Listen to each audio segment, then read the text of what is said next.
Ladies and gentleman, ಒಂದಲ್ಲ ಒಂದು ಹೇಳಿಕೆಯನ್ನ ಕೊಟ್ಟು ಸುದ್ದಿಯಲ್ಲಿರ್ತಾ ಇದ್ದ ಶಾಸಕ ಬಸನಗೌಡ ಪಾಟೀಲ್ ಯತ್ನಾಳ್ ಈಗ ಮತ್ತೊಮ್ಮೆ ಸುದ್ದಿಯಲ್ಲಿದ್ದಾರೆ. ಆದ್ರೆ ಈ ಬಾರಿ ಹೇಳಿಕೆ ಕೊಟ್ಟು ಸುದ್ದಿಯಲ್ಲಿಲ್ಲ, ಬದಲಾಗಿ ಮತ್ತೆ ಬಿಜೆಪಿಗೆ ವಾಪಸ್ ಬರ್ತಾರಾ ಅನ್ನುವಂತಹ ವಿಚಾರದಲ್ಲೇ ಬಹಳಷ್ಟು ಸುದ್ದಿಯಲ್ಲಿದ್ದಾರೆ. ಈಗ ಈ ಸಂಶಯಕ್ಕೆ ಬಿಜೆಪಿ ನಾಯಕರೊಬ್ಬರು ನೀಡಿರುವಂತಹ ಹೇಳಿಕೆ ಮತ್ತಷ್ಟು ಪುಷ್ಟಿಯನ್ನ ನೀಡಿದೆ. ಹಾಗಾದ್ರೆ ಯತ್ನಾಳ್ ಮರಳಿ ಬಿಜೆಪಿಗೆ ಬರ್ತಾರಾ? ಯತ್ನಾಳ್ ಪರವಾಗಿ ಹೇಳಿಕೆ ನೀಡಿರುವಂತಹ ಬಿಜೆಪಿ ನಾಯಕ ಯಾರು? ಈ ಎಲ್ಲಾ ವಿಚಾರಗಳನ್ನ ನೋಡ್ತಾ ಹೋಗೋಣ. ವೀಕ್ಷಕರೇ, ನೆಲ ಜಲ ಭಾಷೆಗಾಗಿ ಪ್ರಾಮಾಣಿಕ ಪತ್ರಿಕೋದ್ಯಮ. ನೀವು ನೋಡ್ತಾ ಇದ್ದೀರಾ ಫೋಕಸ್ ಟಿವಿ. ನಾನು ನಿಶ್ಚಿತ.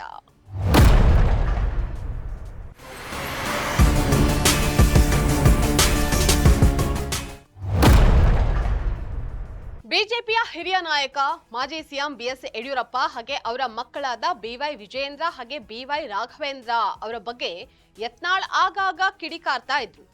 ಅವರ ಕುಟುಂಬ ರಾಜಕಾರಣದ ಬಗ್ಗೆ ನೇರವಾಗಿ ಅಸಮಾಧಾನ ವ್ಯಕ್ತಪಡಿಸಿದ್ರು. ಮಾಧ್ಯಮದ ಮುಂದೆ ಎಳ್ಳಿನಷ್ಟು ಅಳುಕಿಲ್ಲದೆ ಅಪ್ಪ ಮಕ್ಕಳಿಗೆ ಮನಸೋ ಇಚ್ಛೆ ಬೈದಿದ್ರು. ಬಿಜೆಪಿಯಲ್ಲಿದ್ದುಕೊಂಡು ಪಕ್ಷದ ಹಿರಿಯ ನಾಯಕ ಹಾಗೆ ಬಿಜೆಪಿಯ ರಾಜ್ಯಾಧ್ಯಕ್ಷರ ಬಗ್ಗೆ ಈ ರೀತಿ ಬಹಿರಂಗವಾಗಿ ನಿಂದಿಸಿದ್ದಕ್ಕೆ ಬಿಜೆಪಿ ಯತ್ನಾಳ್ ಅವರನ್ನ ಪಕ್ಷದಿಂದ ಉಚ್ಚಾಟನೆ ಮಾಡಿತ್ತು. ಈ ಎಲ್ಲಾ ಬೆಳವಣಿಗೆಗಳ ನಂತರ ಈಗ ಮತ್ತೆ ಬಿಜೆಪಿ ಯತ್ನಾಳ್ ಅವರನ್ನ ಪಕ್ಷಕ್ಕೆ ಸೇರಿಸಿಕೊಳ್ಳುತ್ತಾ ಅನ್ನುವಂತಹ ಚರ್ಚೆ ಜೋರಾಗಿದೆ. ಈ ಚರ್ಚೆಗೆ ಕಾರಣ ಬಿಜೆಪಿ ಶಾಸಕ ರಮೇಶ್ ಜಾರಕಿಹೊಳಿ ಅವರ ಹೇಳಿಕೆ. ಬಿಜೆಪಿಯಿಂದ ಉಚ್ಚಾಟಿತರಾಗಿರುವಂತಹ ಹಿರಿಯ ನಾಯಕ ಬಸನಗೌಡ ಪಾಟೀಲ್ ಯತ್ನಾಳ್ ಅವರು ಕೆಲವೇ ದಿನಗಳಲ್ಲಿ ವಾಪಸ್ ಬಿಜೆಪಿಗೆ ಬರ್ತಾರೆ. ಉಚ್ಚಾಟನೆಯಾದ ದಿನದಿಂದ ನಾನು ಯತ್ನಾಳ್ ಅವರನ್ನ ಮತ್ತೆ ಬಿಜೆಪಿಗೆ ಕರೆತರುವಂತಹ ಪ್ರಯತ್ನವನ್ನ ಮಾಡ್ತಾ ಇದ್ದೀನಿ. ಈಗಾಗಲೇ ಒಂದು ವೇದಿಕೆ ಸಜ್ಜಾಗಿದೆ.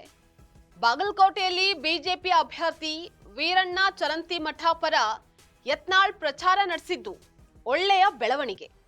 ಯತ್ನಾಳ್ ಪ್ರಚಾರದಿಂದ ನಮ್ಮ ಅಭ್ಯರ್ಥಿಗೆ ಲಾಭ ಆಗಬಹುದು. ಯತ್ನಾಳ್ ಬಿಜೆಪಿಗೆ ಬಂದ್ರೆ ಒಳ್ಳೇದು. ಹಿಂದೂ ಸಂಘಟನೆ ಮತ್ತು ಬಿಜೆಪಿಯ ಮತ ಕ್ರೋಢೀಕರಣಕ್ಕೆ ಅನುಕೂಲ ಆಗುತ್ತೆ ಅಂತ ರಮೇಶ್ ಜಾರಕಿಹೊಳಿ ಹೇಳಿದ್ರು. ರಮೇಶ್ ಜಾರಕಿಹೊಳಿ ಏನೋ ಈ ರೀತಿ ಸ್ಟೇಟ್ಮೆಂಟ್ ಅನ್ನ ನೀಡಿದ್ರು. ಬಟ್ ಇವರ ಮಾತಿಗೆ ಈಗ ವ್ಯಾಪಕ ಪ್ರತಿರೋಧ ವ್ಯಕ್ತವಾಗ್ತಾ ಇದೆ. ಯಾಕಂದ್ರೆ ರಮೇಶ್ ಜಾರಕಿಹೊಳಿ ಏನು ಮೂಲ ಬಿಜೆಪಿಗ ಅಲ್ಲ. ಅದರ ಜೊತೆಗೆ ನಾನು ಯತ್ನಾಳನ್ನ ಬಿಜೆಪಿಗೆ ವಾಪಸ್ ಕರೆತರುವಂತಹ ಪ್ರಯತ್ನ ಮಾಡ್ತೀನಿ ಅಂತ ಒಂದ್ ರೀತಿ ಸರ್ವಾಧಿಕಾರಿ ತರ ಹೇಳಿಕೆಯನ್ನ ನೀಡಿರೋದು ಈಗ ಪಕ್ಷದಲ್ಲಿ ಅಸಮಾಧಾನಕ್ಕೆ ಕಾರಣವಾಗಿದೆ ಅನ್ನೋ ಮಾತು ಕೇಳಿ ಬರ್ತಾ ಇದೆ. ಇನ್ನು ಕೆಲವರು ಕರ್ನಾಟಕದಲ್ಲಿ ಬಿಜೆಪಿಯನ್ನ ಕಟ್ಟಿ ಬೆಳೆಸಿದಂತಹ ಬಿಎಸ್ ಯಡಿಯೂರಪ್ಪ ಹಾಗೆ ರಾಜ್ಯಾಧ್ಯಕ್ಷ ಬಿವೈ ವಿಜಯೇಂದ್ರ ಬಗ್ಗೆ ಮನ ಬಂದಂತೆ ನಾಲ್ಗೆ ಹರಿಬಿಟ್ಟ ಯತ್ನಾಳ್ ಬಿಜೆಪಿಗೆ ವಾಪಸ್ ಆಗೋದು ದೂರದ ಮಾತು ಅಂತ ಹೇಳ್ತಿದ್ದಾರೆ.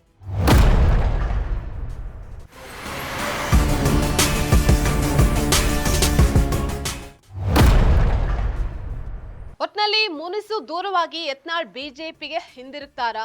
ಬಿಜೆಪಿ ಇದ್ರ ಬಗ್ಗೆ ಯಾವ ರೀತಿ ನಿರ್ಧಾರವನ್ನ ಕೈಗೊಳ್ಳುತ್ತೆ ಅನ್ನುವಂತಹದನ್ನ ಕಾದ್ ನೋಡ್ಬೇಕಾಗಿದೆ. ಇದಾಗಿತ್ತು ಇವತ್ತಿನ ಫೋಕಸ್ ಸ್ಪೆಷಲ್ ಸ್ಟೋರಿ. ನೆಲ ಜಲ ಭಾಷೆಗಾಗಿ ನೋಡ್ತಾ ಇರಿ ಫೋಕಸ್ ಟಿವಿ.